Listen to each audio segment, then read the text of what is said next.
Welcome to our 26th class of Shar Habitachan with Devorah Leah Andrusier.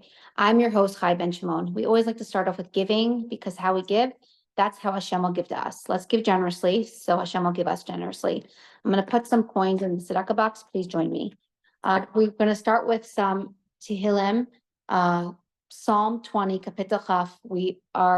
The Tzemach Tzedek says if we only knew the power of Tehillim, we would say it day and night. And we're praying today for all the remaining hostages, 101 hostages, to return to their families and to us, and the protection of all of our brothers and sisters in Israel and around the world. And Hashem should give strength to all the Chayalim and Chayalot. Lam natseach mizmar leDavid yancha Adonai b'yam tzara yisagevcha Shem Elohei Akayv yishlach ezracha mikodesh umitzian yisadecha yiskar kol min chaysecha ve'elascha yidash nesela. Yitain lacha chelvavevcha v'chol atzascha yimalei. Neranana b'shuasecha u'v'shem Eloheinu nidgal yimalei Adonai kol mishal esecha. Ata yadaiti ki Ashia Adonai mishecha yanehu mishmei kachay b'gvoroi seisha yiminai. Ela v'racha v'ela v'asusim v'anachnu b'shem Adonai Eloheinu naskir. Hema karo v'nafalu v'anachnu kamnu v'nesaydad. Adonai Yeshia hamelech yanenu v'yam kareinu. So we're going to welcome Devorah Leah Andrusier to share with us 26 of Shar Habitachan. But if you'd like to review 1 through 25, please check out our YouTube channel, CHAYAMINK, for past recordings and other incredible classes. Thanks, Devorah Leah, for being here. Thank you, everyone. And we're going to start today on top of page 120. It's going to tell a story first. So there was this gentleman, Saul Werdiger, who was a huge supporter of Jewish education. This story happened approximately 20 years ago. He was a wealthy man, but he made his huge windfall when he made a deal with the NFL, the global football world. And he was a very prominent man, and he was invited always to the Super Bowl with, the beautiful suites and the seats and everything. And his friend said to him, "You've been invited to the commissioner's ball of the NFL, which is a very prominent party, and it's worthwhile for you to be there. It's important for you to be there." So Saul asks him when it is, and it's on Shabbos. It's about an hour walk away from the hotel that he's staying in. So Saul says, "Okay, I'll be there." He wakes up early in the morning. He does his davening earlier than usual. He has lunch with his wife and his children, and he starts walking in sweltering heat. And he's walking to this other hotel where the event is going to be. And people start hearing that Saul Werdiger is walking on the highway in sweltering heat in his full garb. People start following him because he's a very important person. Finally, he gets to the hotel, and the commissioner comes to him and he says, "Saul, I heard that you were walking on the highway. It's over 90 degrees. I don't understand what's happening." So he says to him, "I am Jewish. I'm an observant Jew, and I keep the Sabbath. But I really wanted to be at your ball. So I did everything that I had to do, and I walked here." So the man said to him, "You are such a person of value. Every time there's a commissioner's ball every year following this ball, they call Saul Werdiger. The commissioner has his secretary call Saul Werdiger's secretary, and they speak and they ask, 'Where is Saul staying?' Because wherever Saul is staying, that is where they do the commissioner's ball." So he could have not said anything, maybe I wanted exercise. He could have made up a story. He told the truth because he was proud of the fact that he was a Jew and doing what Hashem wanted. And instead of what we may think that they're, laugh at you and make fun of you, when someone holds strong to their values, when someone believes in something and doesn't change it or vacillate because someone else has a different opinion, that is a person of substance. That is a person that you want to be with and spend time with. So just to go a little bit further with Saul Werdiger, he goes to all of these beautiful dinners, elegant events that he's invited to, and they're all not kosher because they're not Jewish events. And he orders his plastic kosher food meal, like that little airplane meal that we all get. And I don't know if any of you have ever tried to eat an airplane meal, but to open that packaging, you're making so much noise. Sometimes people are sleeping next to you, and you're like gingerly trying to like open it without noise, but that plastic, there's no way. So every time he's at an event, he's crackling his meal. And another Jewish person came over to him and said, you know, I'm also just another Jew at one of events like these. And everyone gets served this beautiful meal. I ask them to give me that beautiful meal, and I just move the food around on my plate and pretend that I'm eating, but I never really eat because having that package and all the noise, like I couldn't do it. But if you saw Werdiger are comfortable to sit in a room and make the noise and eat that kosher food and order that plastic meal, then so can I. So when we talked about bitachon in the very beginning, we said bitachon is something that we learn and study for ourselves, and we don't preach it to others. When someone else is going through a hard time, you don't say to her, you know, everything's by permission of Hashem. Nothing happens without Hashem's permission. If this is happening, it's something you need to be experiencing. No, we sit with that person. We hold them. We talk to them. We help them. Maybe when they're further out from the pain, we can say something like that to them. But here, living as a proud Jew, he is making a positive impact on other people. So you're sharing your bitachon without having to open your mouth. You're sharing your bitachon and you're sharing the good that you're doing by living the life of someone who has bitachon, of someone who's connected to Hashem, of someone who's doing the mitzvos. Because what happens is, if you get up and preach something to someone, they don't hear you. They shut you down. Oh, she thinks I'm better than her. She's going to tell me the right way. But when you live this life, and when we say to live our authentic selves, I have to be true to myself. That's a very dangerous phrase, because true to myself could be different every single day. Because every day we wake up with a different energy and a different headspace. And if I do things for my authentic self, because that's what I feel in the moment, that's not my true authentic self. When I say I need to pay attention and listen to my authentic self, we are talking about our soul. Our soul is our authentic selves. It's the entire purpose of why we're here in this world. But Hashem gave us a body, a physical body who likes to enjoy all the things in life. And we forget, we quiet that little neshama inside of us. We make the body our focus when the body is really just the chariot, the merkava, the way that the neshama is able to do what it needs to do, to enhance this world, to make it a better place, to be kinder to others, is when we tap into our soul. So the same way that Saul Werdiger was able to make such an impact, each of us are a piece of Hashem, which means that each of us has intrinsic value. That means that every single one of us, when we wake up in the morning and Hashem gave us back our soul, we have a purpose and a mission. And if we're not focused and growing and moving towards that purpose and mission, we are squandering precious time that we can never get back. So it's important that we continue to do this. And in between sessions, open up your book. If you're struggling and having a hard time, open up the Shar Habitachan, read 2 sentences, and it pulls you back in, because already by now we have a muscle memory.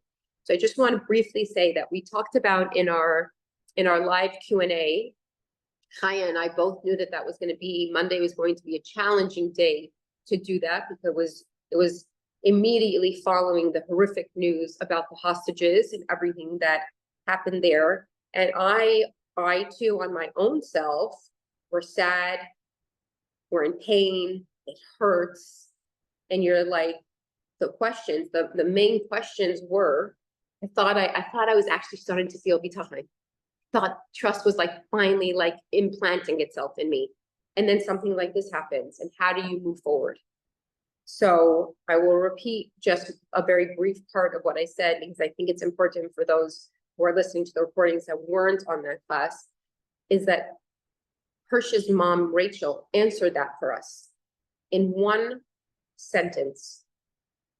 We talked about the fact that bitachon is on the spectrum, and some days you're going to feel it better than others. And it's usually when things are hard that we tend to lessen our bitachon. It happens as a natural outgrowth. Like, how could I be trusting in Hashem who does this?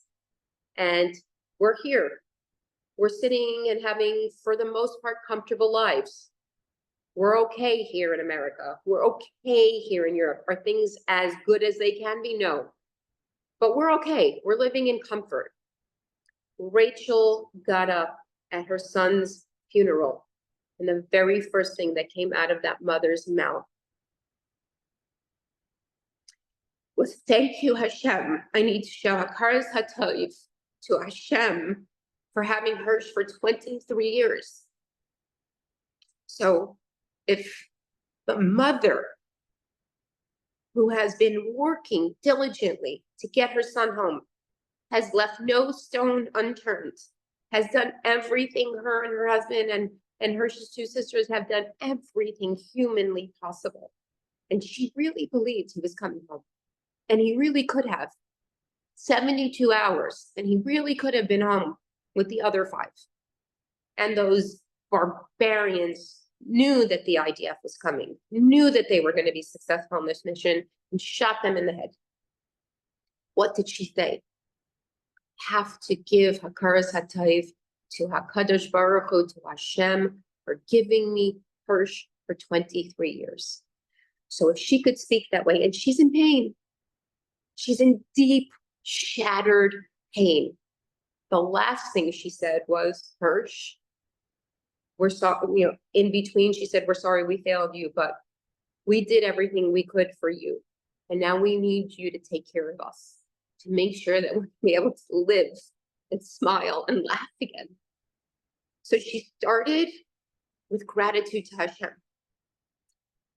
We, compared to that needs to give us strength. What happened with the hostage situation needs to empower us. If we fall apart and we stop trusting in Hashem and stop doing what we're supposed to be doing, they have already won. That is what they want. They want us to be in fear. They want us to be broken. They want us to be shattered. Now, as a Jewish people, we are supposed to be shattered. When that news came out, if we weren't shattered, we aren't the Jewish people.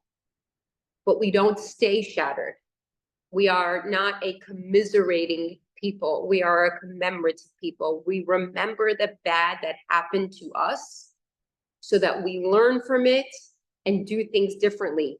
We do not sit and wallow in pain over and over.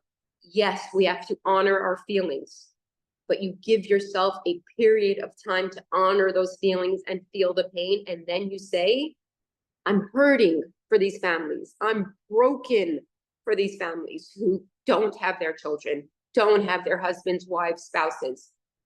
I'm broken for them.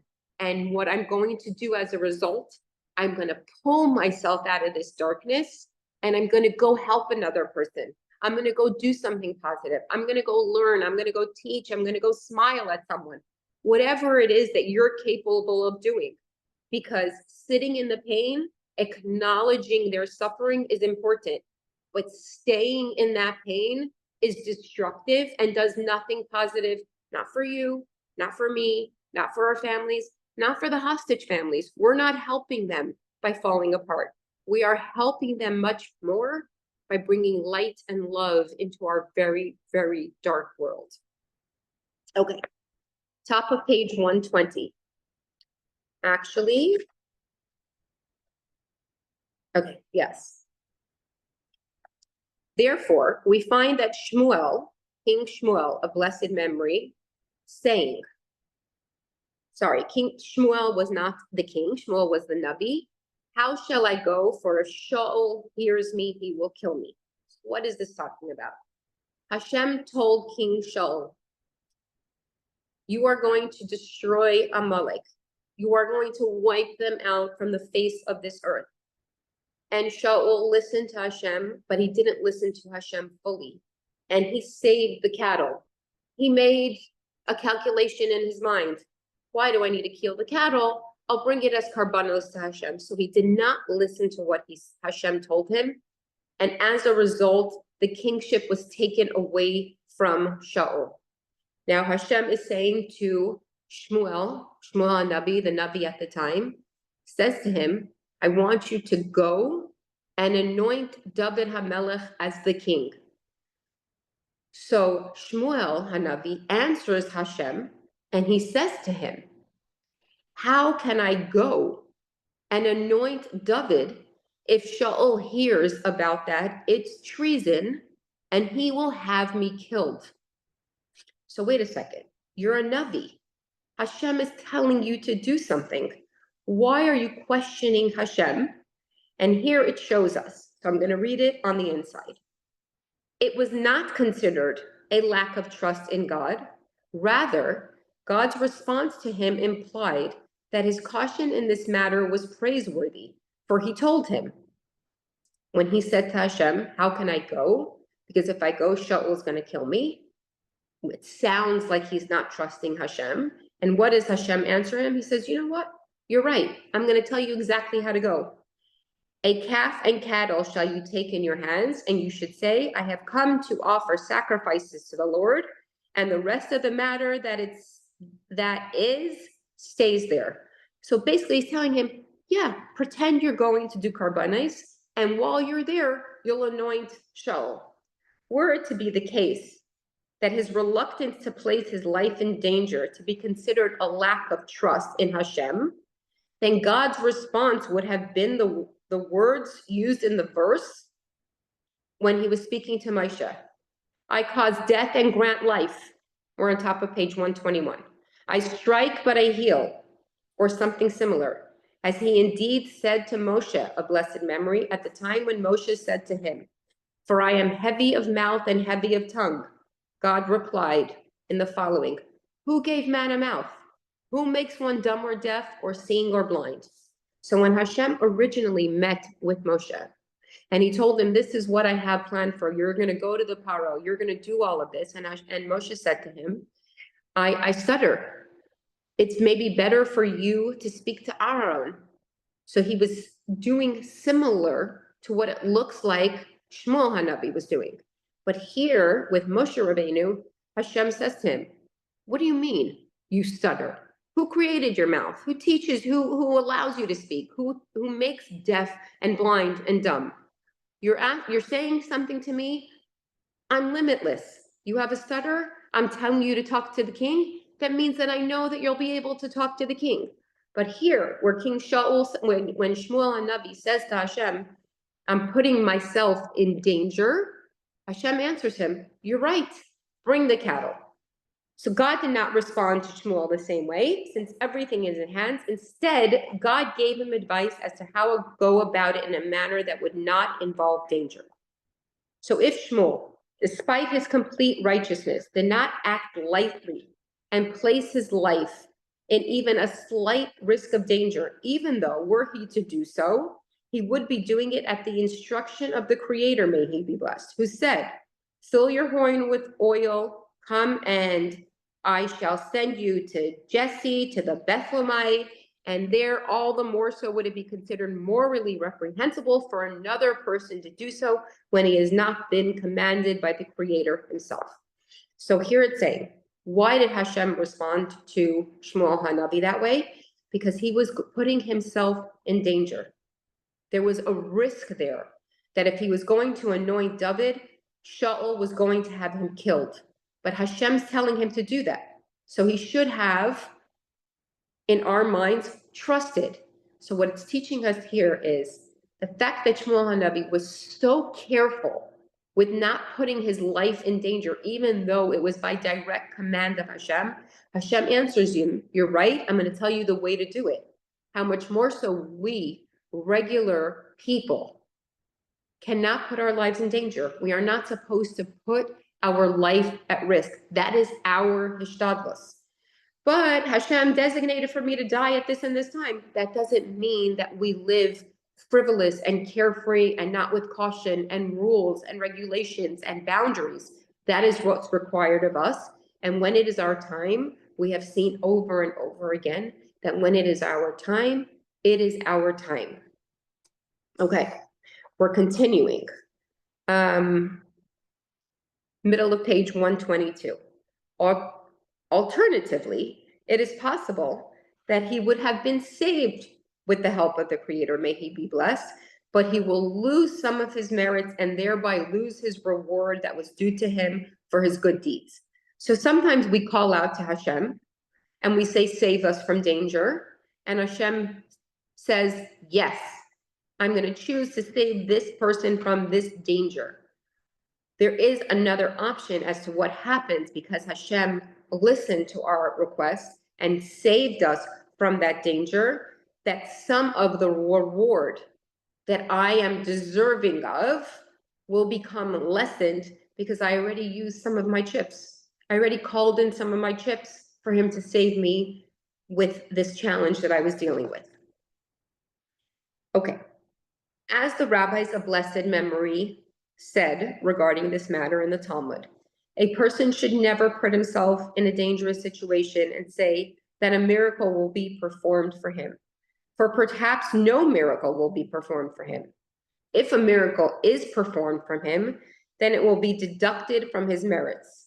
Similarly, we find by our forefather Jacob of blessed memory, who said, I have become small from all the kindness that God has bestowed upon me, which the Targum translates, my merits have been diminished as a result of all the goodness and kindness that you have done to me. So there's a few ways of looking at this. Katonti, I have become diminished. So Yaakov is saying, Hashem, you have given me so much good, so much kindness, so much love, so much care, that my merits feel like they're diminished because you've already done so much for me. There's another way to look at this, which aligns itself with Shar Habitachan, which is, Hashem, you're doing so much good for me. Thank you, right? There are moments in life where we feel this. My children are healthy. I'm doing well. Life is good.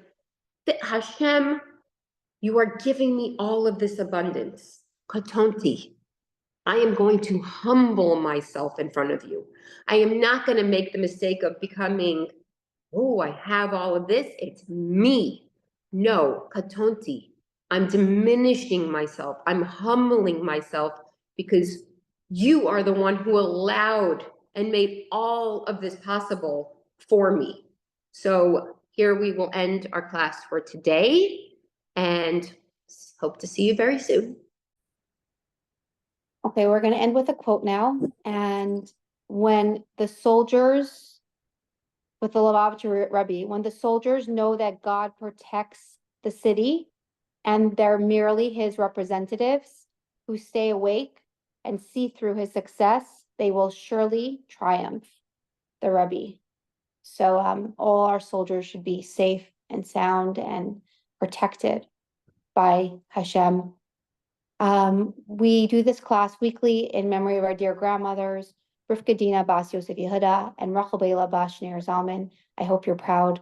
Please send feedback and we will see you next time.